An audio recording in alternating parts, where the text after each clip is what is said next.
Hello, it is Drake again, and today I'm going to be showing you some books I got recently. And it's been a while since I've, just talked about some books I've gotten or books I've been reading. It's also been a while since I've made any videos, so yeah, decent amount of stuff here, but I did want to talk about, just because it might be interesting and might blend in with something that you guys are doing.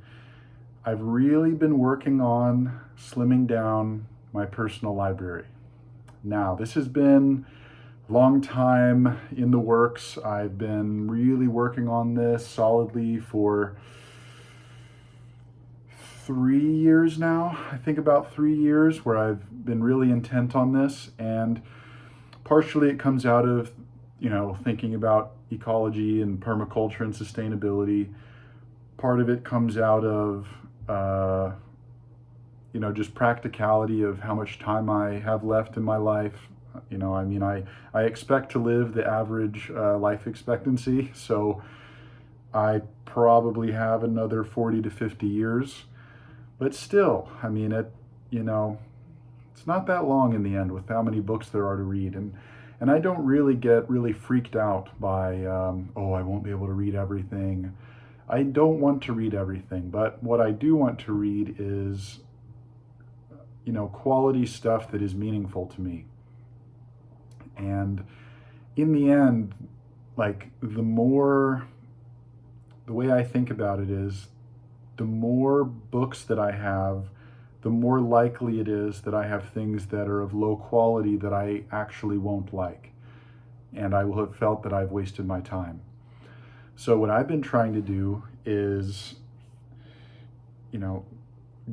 gradually slim down my books that I have and then replace what I've removed with a smaller amount. So basically the way that's worked, I've tried to put some numbers to it just to really, figure out how I'm doing and make sure it's actually working.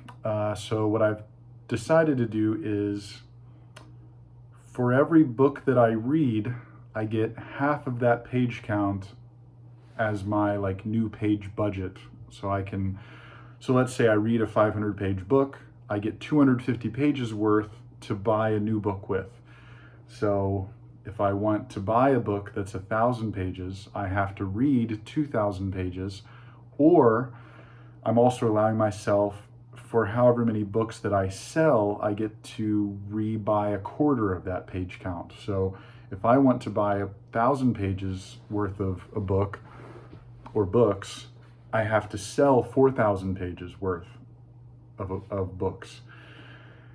And so what that is doing is, that is either incentivizing me to sell a lot of books that I care less about than the ones that I am getting, in addition to incentivizing me to read.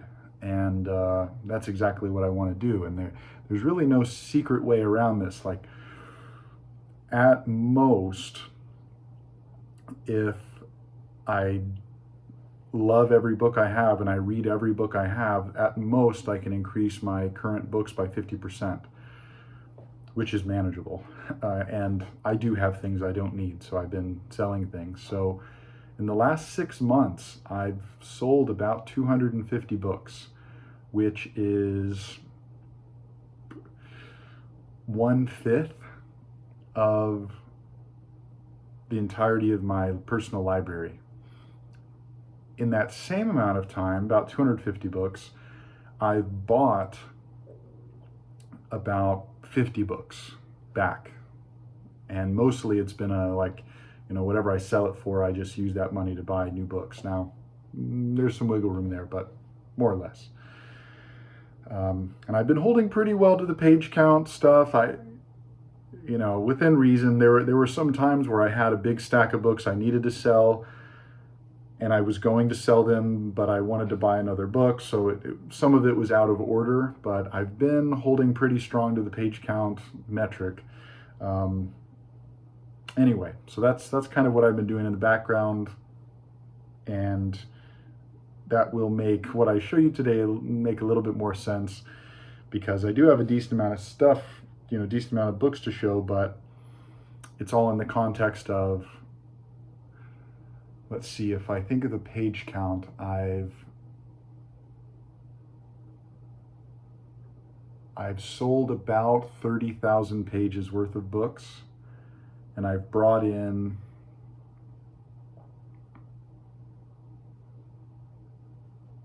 Hmm.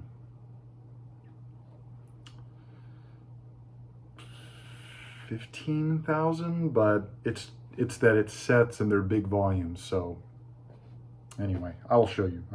So, all right, let's see. I'm going to start with these. These are some of the smaller books I got. So here is a book I was thrilled to find. I didn't have this on my radar at all, but of course Red Pine comes through. If a Mountain Lion Could Sing, the lyric poems of Shin Chi-ji.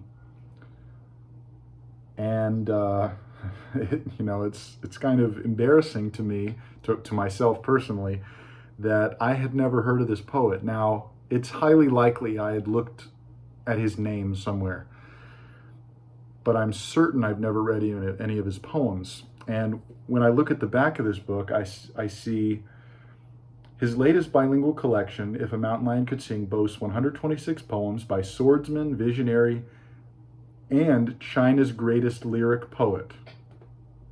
And I've never heard of him. Now, I don't know if everyone would say he's China's greatest lyric poet, but the Zi form. But he was a contemporary with Su Tengpo or Su Shi, and poetry is amazing. The poetry is amazing. So I've loved reading this. When I saw it, I didn't go into the bookstore thinking I wanted to buy anything. It'd have to be an amazing thing for me to buy. This one is amazing, and I've been reading it gradually. I've had it for a few days now. I'll read you a poem. So this one was written in the year 1174. In the middle of nowhere, alone and still drinking. In the middle of nowhere, alone and still drinking, the sun is setting and it's cold. I should be going home. How often did we search here for plum blossoms in the snow? I'm thinking about that today, surrounded by willows. Across the river on White Rock Ridge, nothing but sorrows and sweet-smelling plants. I wish the amorous birds wouldn't sing. The plum trees are silent, having made the trail. Amazing. Amazing stuff.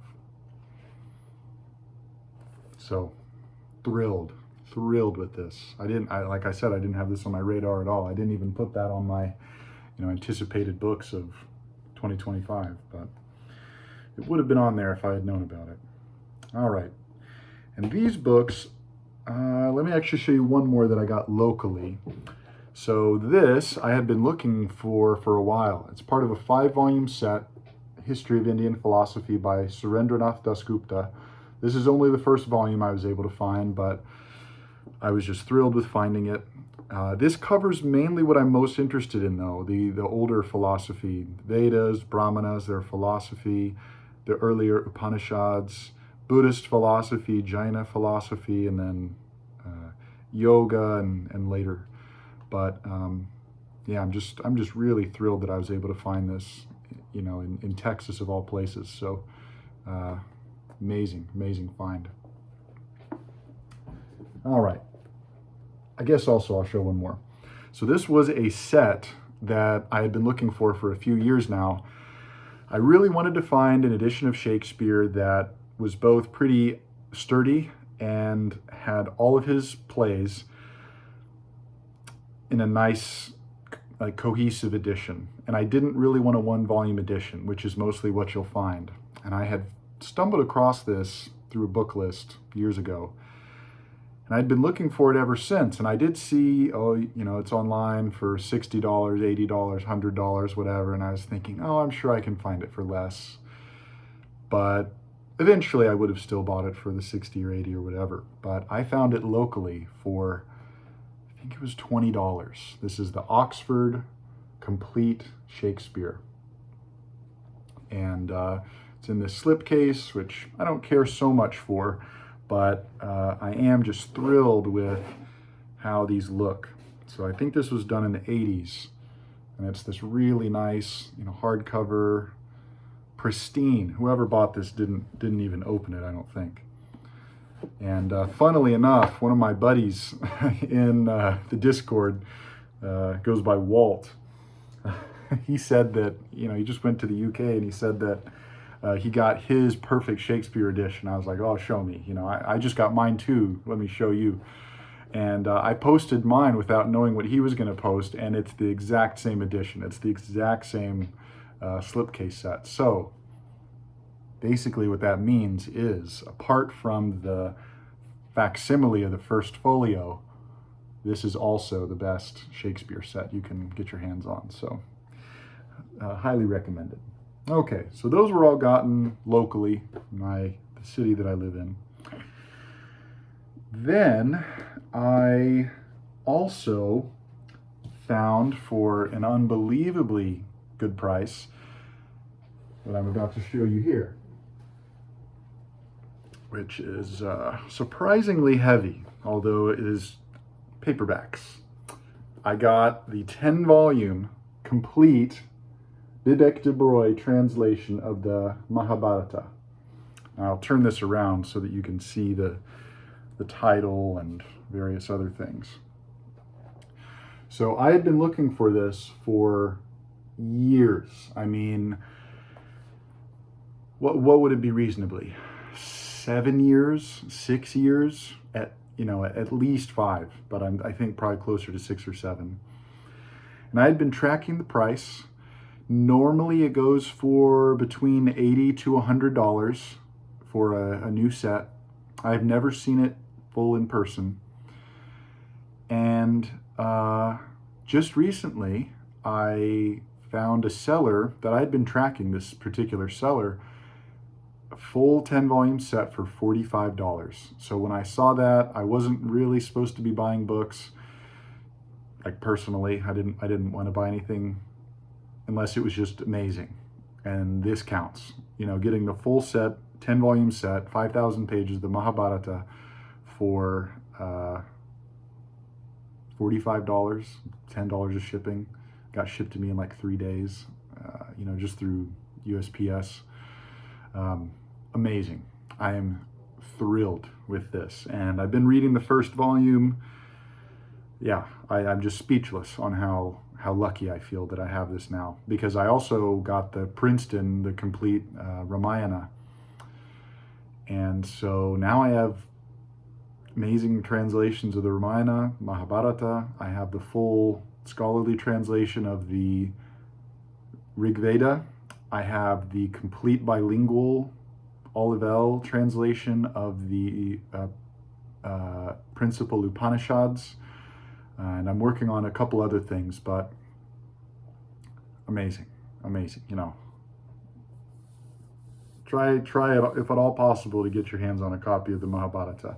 I did have that Penguin Abridged edition, but it is night and day reading an abridged edition to the full. Even in, just I've had this for a week and I've just been reading it.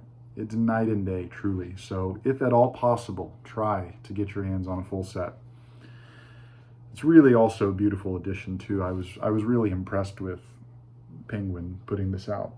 So that is the complete Mahabharata.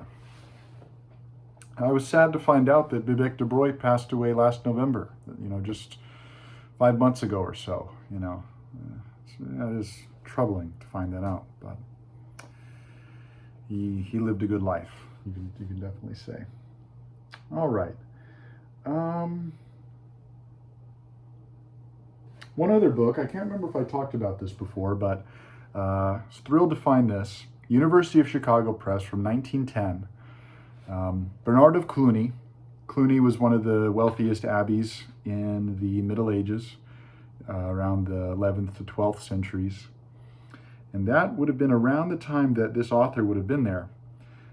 This book is The Source of Jerusalem the Golden, which is a hymn that got popular in the 1800s, I think in the United States mainly. but it's an extract from Bernard of Cluny on Scorn of the World, which is an invective long poem, 3,000 words, that was published in the 11th century. Just, you know, a total like rant takedown of the excesses of Western European society of the time. You know, bishops extorting the poor and people buying, you know, the road to heaven, and people mistreating each other and all sorts of things. And it's pretty clear that Dante would have read this. I think it's highly likely that he would have.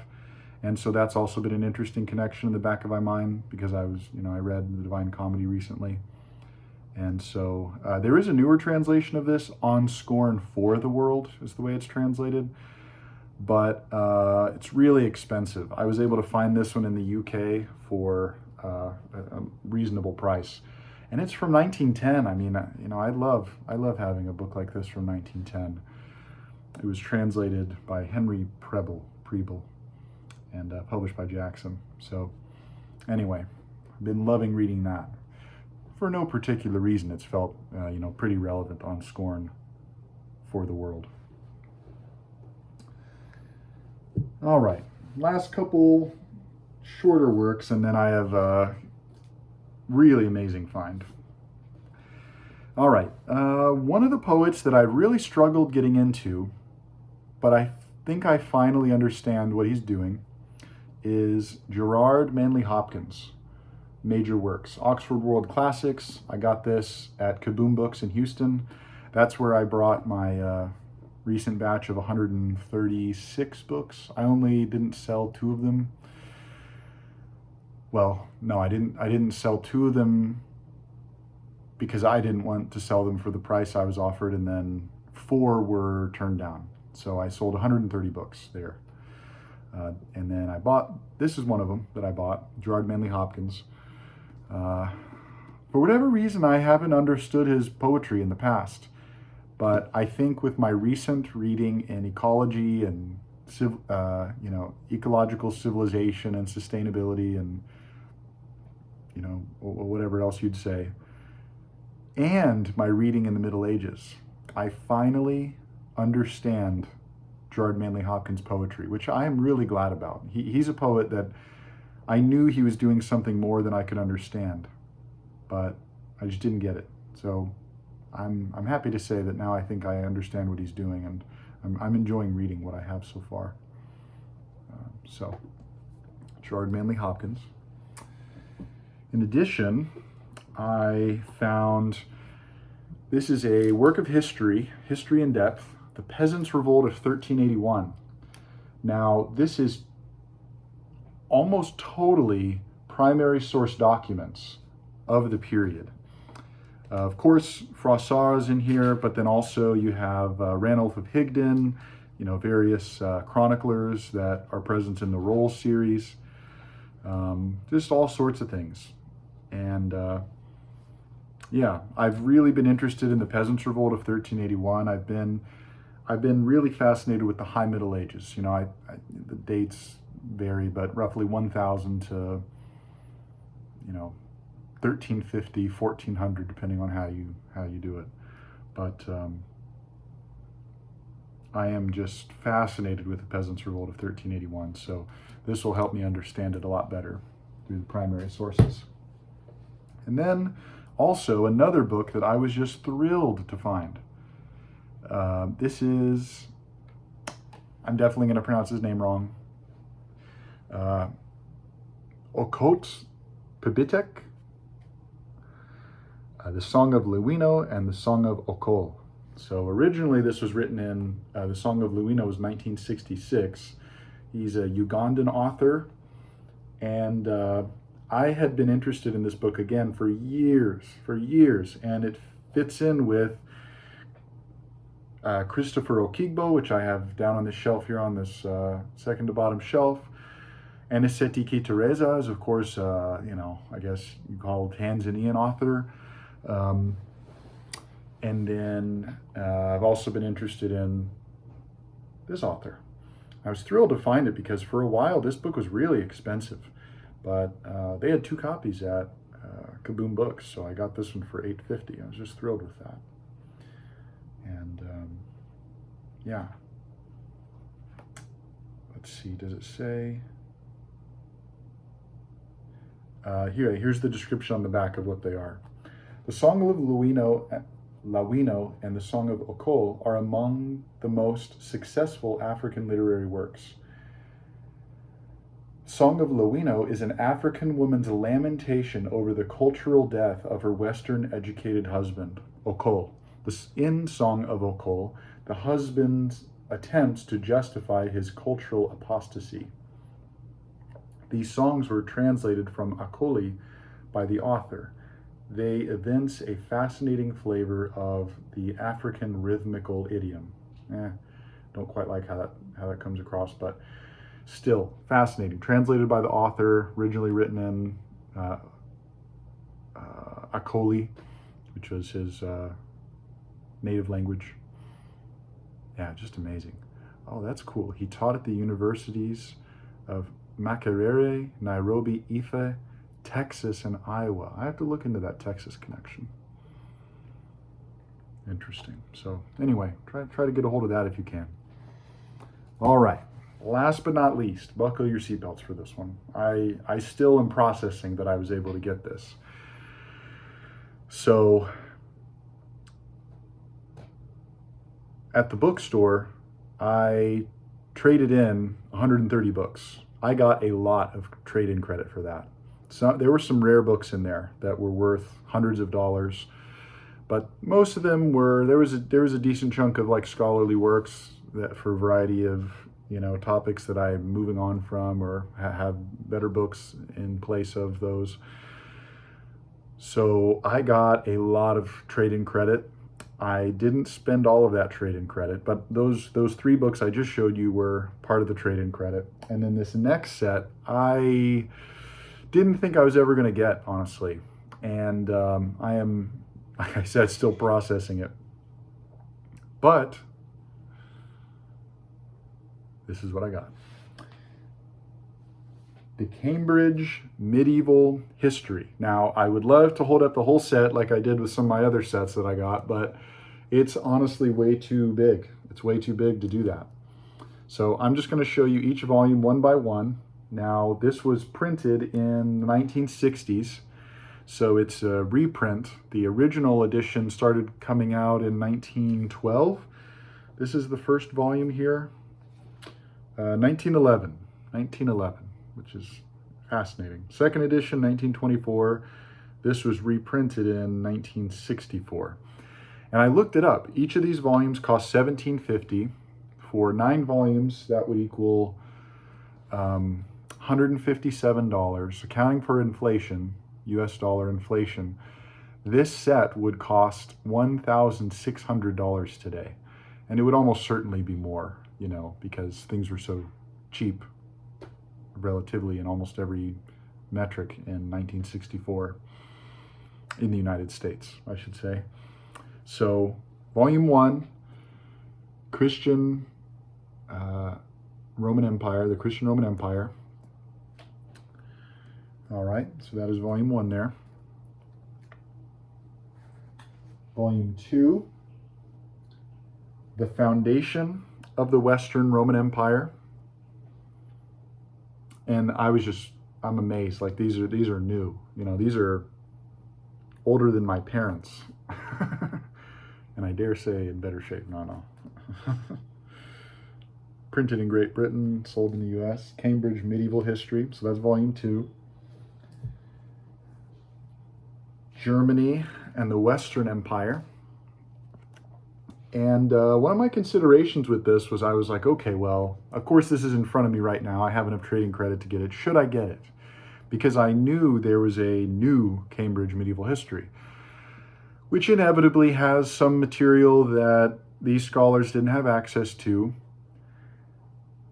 But when I looked at, so this one is, in the introduction, it says that it's partially written for like the educated layman, basically, but also intended as a scholarly reference work, covering as much as physically possible in these 9 volumes. But it is written as a narrative, with a narrative focus. And one thing I've been really annoyed with like modern academia, modern history works, is many times when you get a big work like this, they are written thematically. So a person who doesn't have an education in the subject hasn't been told, okay, this work is, and this work and this work are the narrative works. They don't have access to the narrative flow of history, which is what history has always been written as, a story. Of course, I understand what they're doing with the thematic, chapters and whatever, which this does have also. But I just get so kind of tired of some of these works of history that have really specific, narrow topics. And the average person doesn't care, truly doesn't care.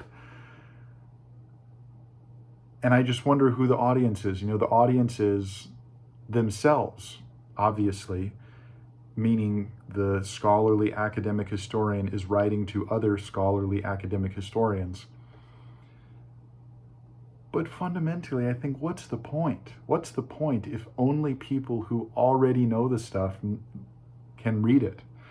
And I am overselling this to a degree, but in the end, I'm not planning on buying the new set, even though it would have been a little cheaper than what this went for. I prefer the narrative. And I think the vast majority of people do anyway. So this is volume 3. Anyway, rant over. One interesting thing is that the only volume that was substantially rewritten is volume 4, the one I'm about to show you, on the Byzantine Empire. Byzantium and its neighbors is volume 1. They had to split this into 2 volumes because it's so damn big. So Byzantium and its neighbors, and then part 2 of volume 4, government, church, and civilization for the Byzantium. Amazing. Volume 5, Contest of Empire and Papacy. Again, another quite a large fellow here. And I was just thrilled. I mean, these are like new. I don't know where they were, like vacuum sealed somewhere, but they're beautiful, beautiful editions. All right, volume 6, Victory of the Papacy, which I'm really interested in this time period. This is where you get to the High Middle Ages that I've been reading a lot about lately. I've been really interested in the history of the peasants, the way peasants live, and Peasants Revolt, of course, is kind of the end point of that in the High Middle Ages. But I've been reading works, Barbara Hannawalt, The Ties That Bound, Montaillou by Leroy Ladurie, fascinating work. Of course, Francis and Joseph Guise, The Daily Life in a Medieval City, Daily Life in a Medieval Village, and, what's his name? Jean Gimpel, Medieval Technology, basically about medieval technology. I just have it on a stack back there. So anyway, to counterbalance that so that I actually understand the kind of, canonical understanding of what the Middle Ages mean or were, this will be my default set now. And I am just totally thrilled with this. All right, 2 more volumes. Decline of Empire and Papacy.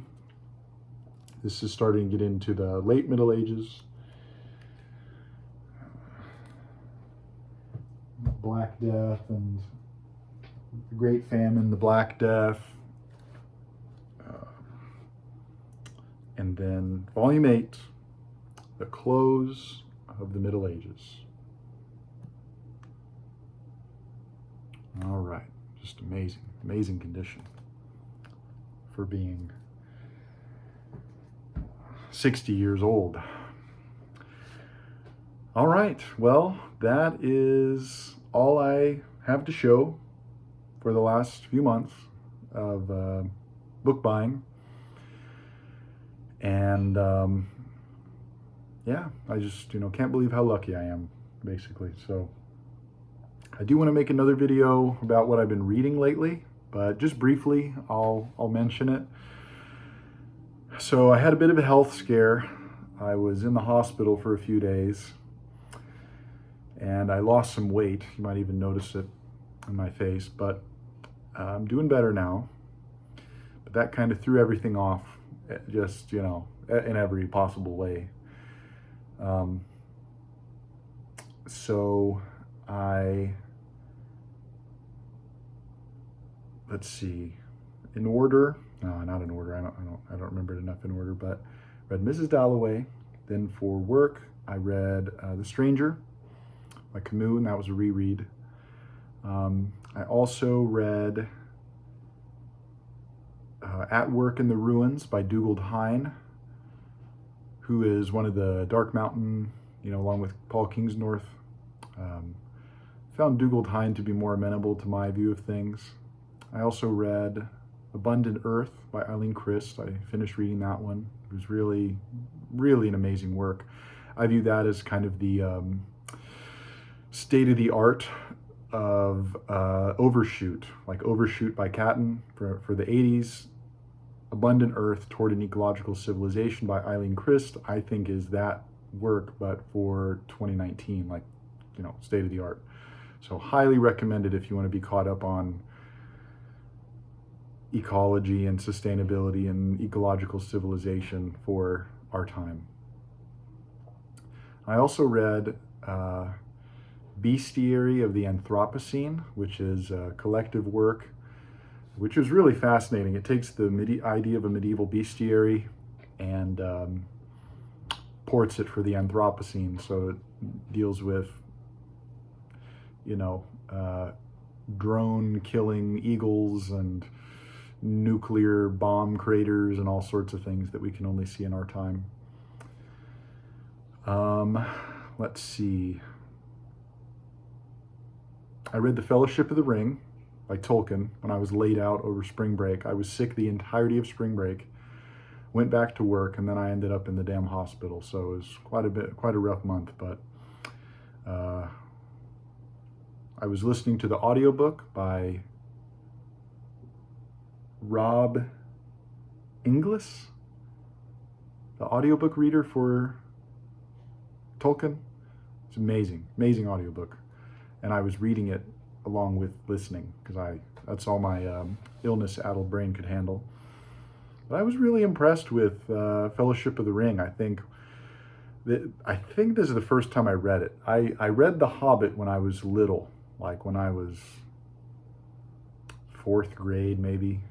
And it's kind of one of those things where it's like deep in the recesses of my memory. Every time I pick up The Hobbit, I'm like, it doesn't feel like I read this, but I just know the book, So I did read it.